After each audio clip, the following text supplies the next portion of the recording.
when the dogs want to go out, right? See the background here. So this is another section of the great room inside of the 1836 barn, Ruth and Skitch Henderson's loved home. And this place is so fantabulous. I feel like in that movie, A Night in the Museum, but then it's like 24 hour, 24/7 in the museum kind of feel. The woodwork, the chandeliers. Again, you got to come here, but you can have an idea. Because somebody texted me the other day asking if my backgrounds are, green screen props, photographs. I said, no, no, this is actually where I am. This is real. Oof. Anyway, lots of good stuff going on, and lots of awesome people coming, interacting, and talking. And as you know by now, I share the experiences, the thoughts, the ideas, the actions, that I executed in my life, throughout my life and my living. I had such I'll say, a peculiar life because life was tremendously generous with me in the amount of crap that he gave me back then. And took me a few decades. So I'm turning 50 this year. Took me three some decades to figure out that what life was doing was actually shaping me for a much better life beyond my dreams, but without letting me know. That was the secret sauce, because I always thought that life was mean and I didn't want it anymore until someone came and gave me an opportunity, a single gesture, a touch of solidarity that changed everything for me. And thanks to his, Mr. Paulo Cruz, selfless gesture of solidarity that saved my life, I met other people that came and added love and acceptance and awesome things to my living, which then saves me. And I am very glad and very proud, very honored, and blessed for meeting these people. And in a time where I thought that nobody cared, I thought the world was all garbage and everyone was my enemy. And these people came, and when I thought that was it, I couldn't do it anymore. I didn't want to do it anymore. A few bullet wounds later, stab wounds later, I said, it's enough. I don't want it anymore. And everything changed. So, fast forward many years, I will start having a very good success. I was already here in America, and I had a website and was becoming very popular, very famous. We got close to 10 million users. In order to keep my mind sane and make sure that I didn't get lost and didn't lose the focus in what I needed to do to not only enjoy that moment of success, but the possibilities for the future. It's very hard. It's very easy for you to get lost, right? When stuff is getting bad, it's normal. You're there in the victim mode or the survivor mode, and then it's bad. Bad, bad, bad, bad. You can justify that. But when you get lost, when the spotlight is shining on you, you can also get lost with all the money, the glamour and the stuff and the attention that you receive. It can also, you know, drive you away from your essence. So I started writing every morning when I woke up. I would write a thought that helps me keep my mind focused in what I needed to do and how. So I did something different today. So, glasses, I just printed the stuff in bigger font. So I don't need to wear the glasses. The idea is that, you open the book in any page and you see one of those thoughts, because I wrote hundreds of them. So this is the one for today. Believe in yourself. Respect the opinions of those around you. Be mature enough to listen without being influenced in the name of acceptance. Knowing who you are is more important than trying to become someone else. You must believe in your potential. Oh. So, what do I mean with this. Sometimes we don't even listen to what people are saying, especially those that are close to us, because we're so focused into what we want to do or what we believe that we also close ourselves to opinions and to collaborations from those that are close to us that really care for us. And those are hard to come by, right? You have a lot of people that will be around you for many different reasons, but the ones that are around you that they are your real friends, they really care for your living and your life and the things that you do and your well-being.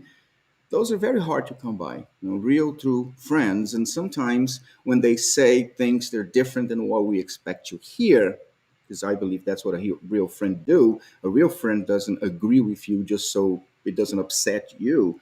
A real friend will sit in front of you and say, come on, man, really, that's the direction you want to go, want to do this? Oh my God, I don't think so, this and that, whatever. At least that's what my friends do. But sometimes we're so in need of attention, of acceptance, that we end up saying yes or agreeing with certain things and opinions just so we can belong. And that's where the whole shebang starts to go downhill. Because at this point, your self respect, your love, your boundaries, and the things that are necessary for you to be yourself and be fulfilled in the sense of, I don't need to pretend. I can just be who I am. And if you don't like it, then don't, right? I can't really force you to like me and vice versa.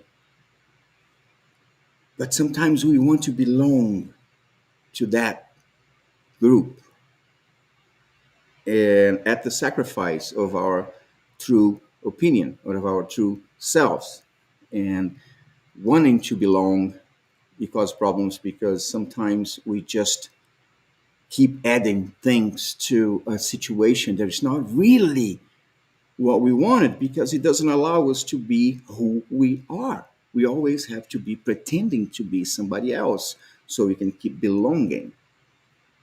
If you pile all this together with, let's say, yesterday's talk about being your best friend, finding in yourself the truth, and so on and so forth, but all this stuff happens right here, right in your head.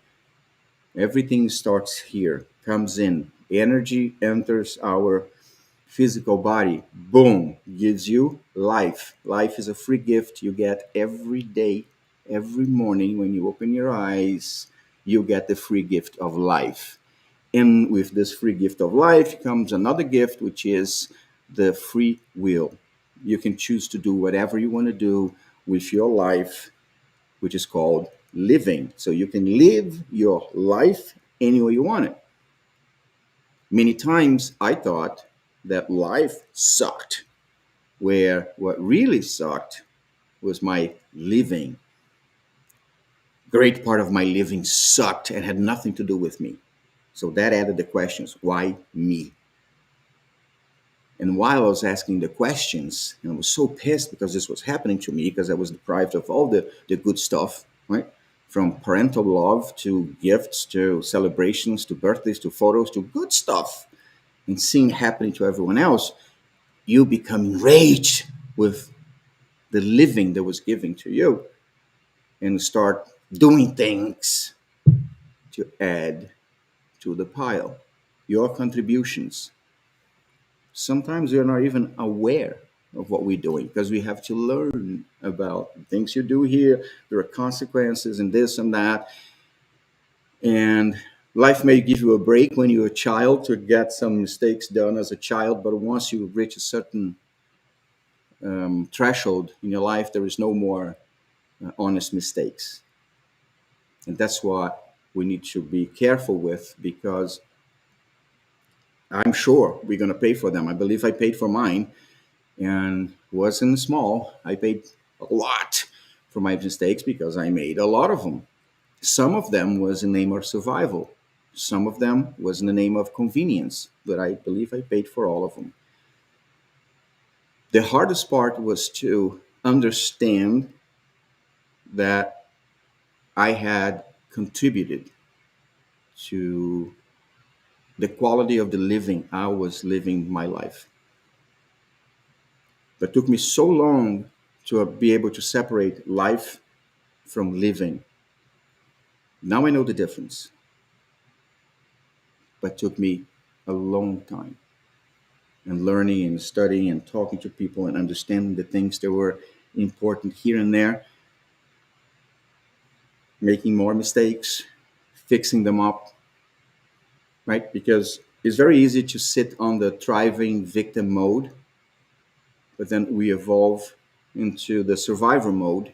This is when, like, Paulo Cruz took me from the victim mode, from the streets, gave me a chance, and put me in survival mode, right? So I got a job, I got food 4 times a day, and a place to sleep. So the basic of my survival was guaranteed by the opportunity that Paulo Cruz gave it to me.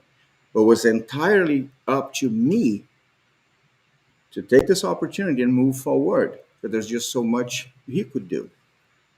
At the end of the day, if you are not committed to have the best living possible and use your life as a tool that can provide an amazing living experience for you and for those around you. All depends where you want to go. Being surrounded by the right people that are like-minded, that appreciates you for who you are, where you don't need to pretend to be someone else just to please them, is tremendously important.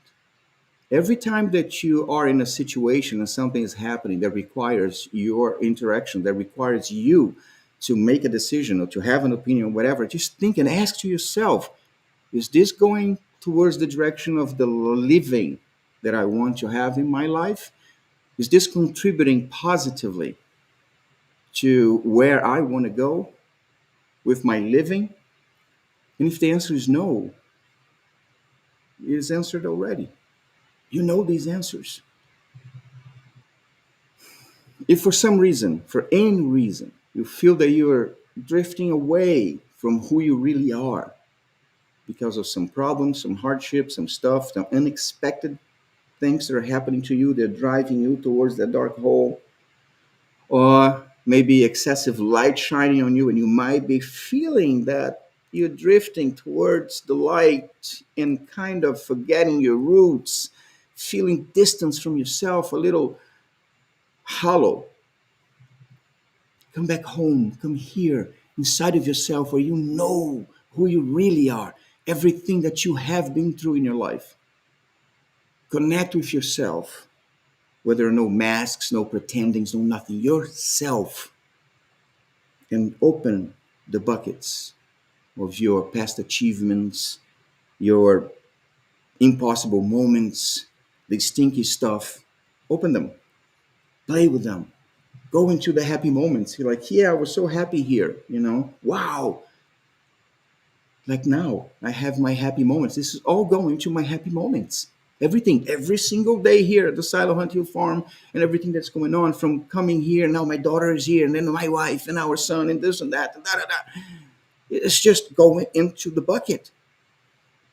So you can open up and wow, and remember how nice it is to be happy, how nice it is to be fulfilled. And you've been there in certain levels. It doesn't matter. Then open the impossible moment. When you thought, impossible, never gonna make it, this is not for me, I'm done, I can't do it anymore. And here you are. That was the moment, the time for that change. And you did it. You might not even know how you did it. That was my thing. I just did it. I survived. Then open the stinky one. You have to. Take that. Woof. That's where all the stuff that you have done, all the contributions that you added to your own life, so the consequence reflects in your living. And be aware of them, own them. And there's absolutely nothing you can do about the past, but you can do anything and everything about now. And the future, the future is beautiful. We think about it. I hope to wake up tomorrow. But leave the future there. We make the plans, we do the things, we figure it out. But the most important thing is right now. What are you doing now? What are you correcting? What is the direction? How are you doing? Because we don't know what's going to happen 5 seconds from now. I could be here or not to evaporate. Who knows? We don't know. So since we don't know, let's make now, the best now moment of our lives. Because it's in our heads. Everything else that is happening is part of the living. Then, of course, it's very easy to say, oh, yeah, because you're not outside here shoveling the snow or doing whatever. Or who knows? Because your perception is your perception. What you look and see and say, for Alessandro sitting down in this amazing background in this awesome place, it's easy to say all this stuff. But it's not about that. It's about where you are mentally, how you are handling it. So once you understand your contributions and balance it out and see what's going on, come back. Come back to the world now, remembering your happy moments, knowing that you're strong and you are capable, and also aware of everything that you have done that might be adding little bumps on your road. But it's up to you, no matter what kind of tools, no matter what kind of help, no matter how much money one gives you, it's not going to help unless you are fully dedicated and committed to the change, to doing what's necessary, and you know what is necessary to do. But sometimes we're looking for those supportive friends that say, you're right, life sucks, just stay there, sit on the couch and grow more potatoes. Or you're going to have those who are going to say, come on, man, you know what you got to do. You got to take your ass off the chair, dress up, figure out, and go for it. Go to work, go do something. Not happy with the job, get another one, do something. It's entirely up to you. Now, if you believe you can use some tools that can help you, you can go here. You can subscribe to the experiential workshop series. This one is called Survival to Thriver, Tools to Get Us Unstuck. It's a workshop series that I put together with Hamilton Brown, Cherise Jordan. Then we have Dr. Stephanie Salt, Jeannie Street, and some other awesome professionals that are collaborating and volunteering their time and their expertise to give us tools, the best tools from their professions. And one interesting thing that they do, although they have all different kinds of professions and skills, they work with your brains. It's called the neuroplasticity of the brain, the ability that our brains have to create new paths, to take us from that predetermined path that society kind of burning in our heads, and allows you to create a new story, a new chapter for your own life and your own rules. Everything I've done in my life, me and my friend Ham, we called survival. We have total different lives, total different livings, but the basics of our struggle is pretty much the same. And I believe it's the same for everybody that goes through hardship in their lives. We change the subject a little bit in the things, but the hard part is the same. We consider that to be surviving. So we survived and now we're thriving. But the professionals call it neuroplasticity of the brain. And that's what the workshop's going to do. So if you're feeling down, if you're being affected by shame, stigma, discrimination, lack of hope, anything, you come in, you sit there, these professionals will talk, we tell some of our stories so you can understand and identify, and from there, just get the tools. And this is all stuff that you learn today and you can use today in your life, in your head, tuning this big brain of yours, right? So you can just go into the link over there, workshop.thesilo.org, and you can pick the date and register. Right now we have January and February, but every month we'll keep adding more months, and it's going to go all the way to the end of the year. It's Saturday and Sunday at the end of the month. All free, including the food, thanks to the generosity and the support and belief from Healthcare Advocates International. They are amazing. All right, so in that meantime, if you're feeling the need or the desire to get a deeper connection with Mother Nature, come to visit an awesome place with a lot of history and beautiful backgrounds that are not artificial green screens. Come to Hunt Hill Farm, visit the silo. If I'm here, I'll be glad to give you a tour and we can talk and have fun, or you can just be by yourself. All I ask you is you could bring 1 pound of non-perishable food. They'll be donated to support New Milford Social Services fight to eradicate hunger in our town, while we promote the achievement of the United Nations 17 Sustainable Development Goals, focused on number 1 and 2, eradication of extreme poverty and hunger. It means so much to me. And believe me that one empty stomach feeds a very dangerous mind. Bullet wounds and stab wounds that can validate that for you. And yeah, I want to wish you a fantabulous day filled with love and happiness and the awareness of your own value and power and abilities to do everything you want to do with your life. And if you want to subscribe here to my YouTube channel, it's going to help me a lot. And in this fantabulous day of yours, make sure it's filled with tons and tons and tons of positive vibrations always. Thank you.